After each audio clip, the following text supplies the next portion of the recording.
back to my channel. Hope you're all doing well out there. And today we're going to start our Final Destination journey with Final Destination Bloodlines coming out May 16th of this year. I'm going to go through all 5 films, and then we're going to review the brand new film, and then we're going to rank this franchise. But before we do that, do me a favor, like, comment, and subscribe.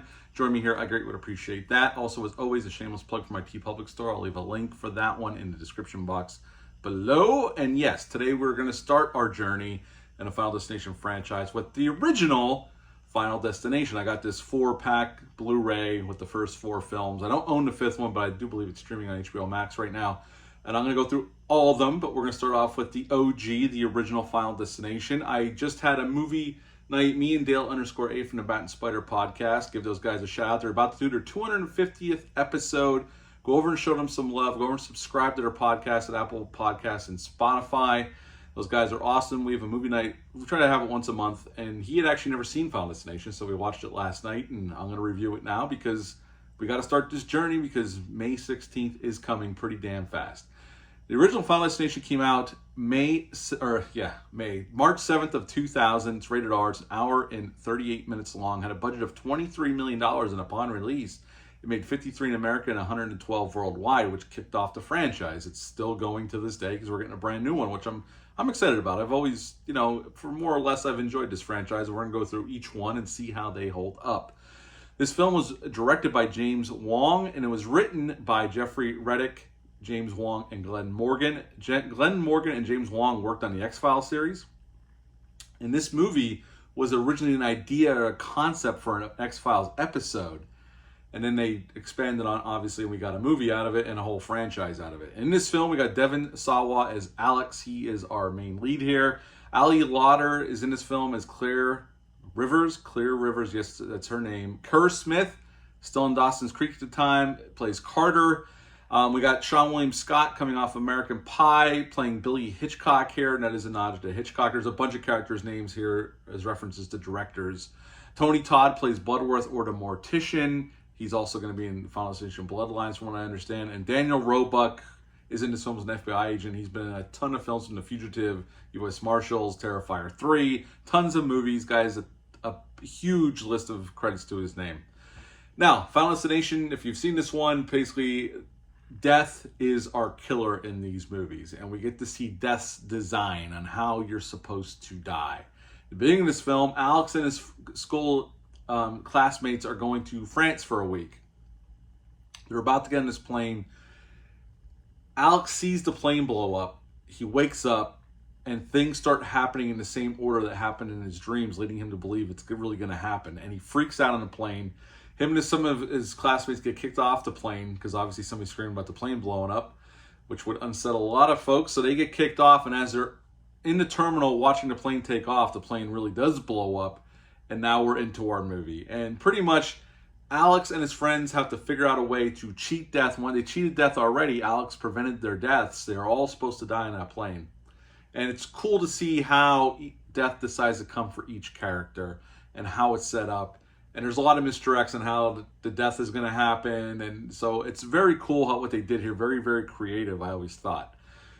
And at the end of the film, Alex and Claire survive. And so does Carter, but then we get the stinger at the end where Carter gets killed in the end, and the credits roll, and that's it.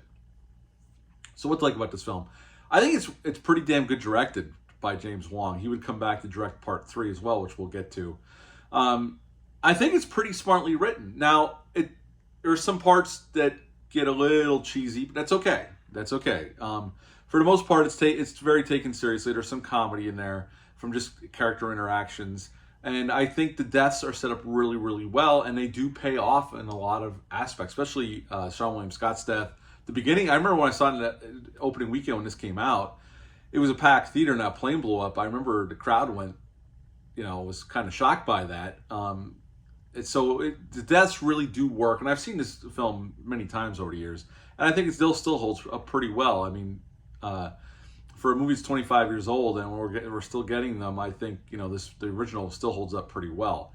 We'll see when I rank these if it's my favorite one, but I've liked this one since I saw it in the theaters back in 2000. The cast is good here. Ali Lauder had just come off of Varsity Blues. And Devon Sawa, this is the first time I think I ever saw him. I know he did Idle Hands. I think that was after this. Kurt Smith I was familiar with because I was a fan of Dawson's Creek. Sean William Scott, obviously, I knew from American Pie. And he definitely is different here than Stifler, obviously. Tony Todd I knew beforehand. He's great here as the Mortician. And so the cast is great here, I think. And the deaths are mostly practical, as you would expect. So in that respect, thank goodness, practical is always better. And, I just think it's a creative horror film about just death and its design and how you can cheat death, but it's going to come back around at you. I think it's a really well done movie. So if you've never seen it, I highly recommend it. John Denver music is played throughout the movie. And 3 years before this, John Denver was actually killed in a plane crash. That's how he died. And Clear's cabin, Alex hangs out in Clear's cabin for a little bit to try to stay safe. That's actually the same cabin house used. I think Betty White stayed in that house for Lake Placid in '99, so it's the same cabin. And when Alex is entering the jetway, he's going across the jetway onto the plane. He looks down in between the jetway and the plane, and a baggage car goes underneath, and it has the number 666 on it. So there's signs there that something's, it's a horror movie. We know bad stuff's going to happen, but there's other signs peppered throughout that the filmmakers put in there to let you know, yeah, shit's going to get real and people are going to die. So, and again, they do a lot of misdirects here on, who's going to die and how they're going to die. They focus on one thing and then it comes from a different direction. So they do get really creative, and I think it's well done. And again, this is a franchise that's still going. We're getting another one 25 years later. And I think I'm excited about the new one. I've always liked these films to varying degrees. I mean, we're going to go through them all and I'll rank them all or give them all a rating. But at the end of the day, this first one, I'm going to give this one a solid 8 out of 10. 8 out of 10 for Final Destination, the original one. What are your thoughts on this film? Are you excited about the brand new one we're getting in May?